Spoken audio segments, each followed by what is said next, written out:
बिस्मिल्लाहिर्रहमानिर्रहीम। आज के इस लेक्चर में जो टॉपिक हम डिस्कस करने जा रहे हैं वो है हमारे पास डायरेक्ट से इनडायरेक्ट के जो एक्सक्लेमेटरी सेंटेंसेस होते हैं, जब उन्हें हम इनडायरेक्ट करते हैं, डायरेक्ट से इनडायरेक्ट में चेंज करते हैं, तो कौन कौन सी तब्दीलियाँ करनी होती हैं सेंटेंस में। तो सबसे पहले ऐसे फ़िक्रे एक्सक्लेमेटरी सेंटेंसेस कौन से होते हैं? ऐसे फ़िक्रात या फ़िक्रे जिनमें ताज्जुब, हैरत, अफसोस या खुशी का इजहार किया जाए, उनको इनडायरेक्ट में तब्दील करते वक्त जज्बा या मुसर्रत ज़ाहिर करने वाले अल्फाज ये होते कौन से हैं? जिनमें ताज्जुब, हैरत और अफसोस या खुशी हो। तो जब इनको तब्दील किया जाता है तो जज्बा या मुसर्रत ज़ाहिर करने वाले अल्फाज मसलन ओह, एल्स, हुर्रा वगैरह को हटाकर ये क्या है, ये हैरत, अफसोस या खुशी को ज़ाहिर करते हैं। कोई खुशी के वक्त हुर्रा नारा लगाता है तो वगैरह को हटाकर दैट इस्तेमाल करते हैं। इनकी जगह हमने दैट इस्तेमाल करना है। इन सेंटेंसेस में ये सेंटेंसेस, ये जो वर्ड हैं, ये एक्सक्लेमेटरी जो सेंटेंस होगा उसमें ज़रूर मौजूद होंगे। तो इनको हमने तब्दील करते वक्त किस में, इनको हटाकर हमने दैट लगा देना है। आगे जो दूसरे नंबर पर है कि बाहर के फ़िल की जगह इजहार मुसर्रत के लिए एक्सक्लेम्ड विद जॉय, इजहार जो गम के लिए एक्सक्लेम विद सॉरो, और इजहार हैरत के लिए एक्सक्लेम्ड विद वंडर इस्तेमाल करते हैं। मौके की मुनासबत से bless, wish, cry out, confess वगैरह भी इस्तेमाल करते हैं। ये कहाँ इस्तेमाल होता है? जहाँ पर बाहर फेल, मसलन सैड उसने कहा होता है डायरेक्ट में, तो अगर खुशी हो तो हमने कहना है कि ही एक्सक्लेम्ड विद जॉय, अगर गम हो तो एक्सक्लेम्ड विद सॉरो, और हैरत हो तो एक्सक्लेम्ड विद वंडर। और मौके की मुनासबत से फिर दूसरे अल्फाज ये confess, cry out, wish, bless, ये भी साइड की जगह इस्तेमाल होते हैं। आगे वर्ब और प्रोनाउन की तब्दीलियाँ जो हैं वो हस्बे मामूल ही इसमें में करते हैं। इससे पहले भी एक बात आपको बताता चाहूँ कि जो डायरेक्ट और इनडायरेक्ट का जो पार्ट 1 था, जिसका एक लेक्चर तैयार हो चुका है, उसका इसमें का डिस्क्रिप्शन में उसका लिंक भी मौजूद है इसी लेक्चर के, तो वो पहले जानना ज़रूरी होगा। हस्बे मामूल जो ये तब्दीलियाँ मैंने कही, ये हस्बे मामूल वाली तब्दीलियाँ हम उसमें उस लेक्चर में डिस्कस कर चुके हैं। ये 3 तब्दीलियाँ होती हैं जो हम पहले रीड आउट कर चुके हैं। आगे इसमें मिसाल के तौर पर Babar said hurrah I have got the first prize, तो इसमें से जो हुर्रा था इसने हमें बताया कि ये क्या, कौन सा एक्सक्लेमेटरी सेंटेंस है। तो हमने इस पर जो ऊपर फार्मूला पढ़ा है वो हमने लगाना है। तो इसको जब हम चेंज करेंगे तो यहाँ पर एक चीज़ ना बाबर आएगा, ऊपर हमने बाबर वर्ड यूज़ किया है,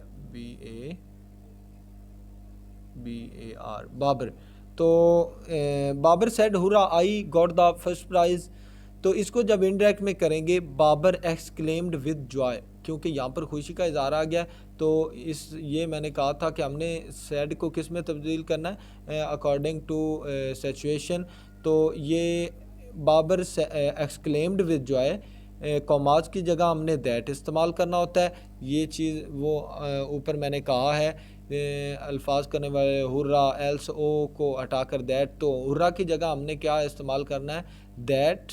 कॉमाज और हुर्रा को ख़त्म करेंगे, दैट ही, आई को हम ये फर्स्ट पर्सन है और इसके मुताबिक चेंज करेंगे, that I have got the first price, he had got the first price, ये इसका इंडायरेक्ट हो गया। आगे कहता है she said else I have lost the match, तो इसमें क्या है, अफसोस का इजहार कर रही है। She exclaimed with sorrow that had she had lost the match. अब ये सवाल पैदा होता है हैड क्यों आया है और शी को चेंज अब क्यों नहीं किया, इधर आई को तो हमने ही में चेंज किया, कि ये है थर्ड पर्सन की हम ऊपर पढ़ के आए फर्स्ट इसके लेक्चर में कि थर्ड पर्सन की तब्दीली नहीं होती। तो बाकी ये हैड का मसला जो है वो इस तरह है कि जब यहाँ पर बाहर पास्ट आ जाए और अंदर जो प्रेजेंट हो तो उसको हमने पास्ट में तब्दील करना होता है। तो यहाँ पर हैव की जगह हैड हमने इस्तेमाल किया, लॉस्ट द मैच। आगे इसमें हमारे पास इसी लेक्चर में हम डिस्कस करेंगे इम्पेरेटिव सेंटेंसेस। इम्पेरेटिव सेंटेंसेस को जब हम इनडायरेक्ट में चेंज करते हैं या डायरेक्ट को इनडायरेक्ट को डायरेक्ट में चेंज करते हैं तो वो क्या मेथड होता है। तो वो जुमले जिनमें किसी काम के करने या ना करने का हुक्म दिया जाए उनको हम इम्पेरेटिव सेंटेंसेस कहते हैं। तो इसमें दरख्वास्त या नसीहत की जाए, ऐसे फ़िक्रों को ख़ास पहचान यह है कि अमूमन फ़ेल की पहली फॉर्म से शुरू होते हैं और फ़ाइल लिखा हुआ नहीं होता। इसमें रिक्वेस्ट, एडवाइस, ऑर्डर, आस्क ये जो है सेड टू और से को हमने इन अल्फाज में चेंज करना होता है। सेड होता है या से होता है, उसको आस्क या आस्क्ड में, ऑर्डर या ऑर्डर्ड में, एडवाइस या एडवाइज्ड में, रिक्वेस्ट या रिक्वेस्टेड में, टेल वगैरह, टेल ये आ जाता है वगैरह में तब्दील कर दिया जाता है। आगे नेक्स्ट तब्दीली ये होती है कॉमास को हटाकर टू लगाते हैं। कॉमास को हटाने के बाद टू लगाते हैं। अगर जुमला नफ़ी में हो तो डू नाट को हटाकर नाट टू लगाते हैं। डू नाट को हटाकर नाट टू लगा देते हैं। इसमें इम्पेरेटिव सेंटेंसेस की तब्दीली, बाकी प्रोनाउन और जो वर्ब की तब्दीली है वो सेम वही होगी जो पहले हम पहले लेक्चर में डिस्कस कर चुके हैं। तो इसमें पता चल गया कि वो जुमले होते हैं जो जिनमें हुक्म दिया जाए या कोई नसीहत की जाए या काम करने का या ना करने का हुक्म हो।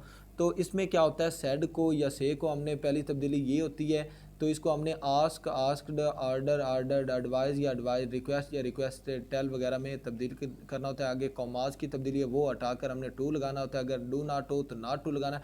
आगे जो तब्दीली है टेंस की वो हमने जो पहले मेथड डिस्कस किया उसी के मुताबिक साहब का जो है वही चलेगी। तो इसमें एग्जांपल है I said to my brother go away. I said to my brother, इसमें मैंने अपने भाई को कहा गो अवे, चले जाओ। इसमें क्या किसी काम का उसने उसे कोई काम कहा है, जाने का उसने कहा है। तो इसमें क्या है, आई टोल्ड माई ब्रदर, किसी काम के करने का था, हुक्म था। तो I told my brother commas की जगह टू गो अवे, चले जाओ। He said to his sister tell the truth, तो ये क्या है, एडवाइस कर रहा है कि सच बोलने की नसीहत कर रहा है। He advised his sister commas की जगह टू टेल द ट्रूथ। आगे नेक्स्ट इसमें एग्जांपल है I said to my servant polish my shoes. तो कोई जब मुलाजिम को कहता है तो वो क्या हुक्म चला रहा होता है उस पर, शूज़ पॉलिश का उसे कह रहा है। I ordered my servant to polish my shoes. तो ये थे हमारे एक्सक्लेमेटरी इम्पेरेटिव सेंटेंसेस। तो नेक्स्ट आगे हम देखते हैं। तो इनमें ये तब्दीली होती है कि ये जो सेड है इसकी तब्दीली मेन और कॉमास की तब्दीली, बाकी तब्दीलियाँ सेम है सबका। आगे नेक्स्ट हम देखेंगे ऑप्टेटिव सेंटेंसेस। ऑप्टेटिव सेंटेंसेस को जब हम इंडायरेक्ट में चेंज करते हैं तो उसका क्या मेथड होता है। सबसे पहले देखेंगे ऑप्टेटिव सेंटेंसेस को, वो जुमले जिनमें किसी दुआ या ख्वाहिश का इजहार किया जाए। तो इसमें सबसे पहले सेड को मौके की मुनासबत से विश्ड या प्रेड या क्रस्ट में तब्दील कर देंगे। कॉमास को हटाकर हम दैट में दैट लगा देंगे। और नेक्स्ट हम इसकी तब्दीलियाँ देखें। आगे इसमें जो रिपोर्टिंग स्पीच वाले जुमले को सादा बना देंगे, यानी मे को असल फेल से पहले लिखें और आखिर में ये जो निशान है इसको हटा देंगे एक्सक्लेमेटरी को।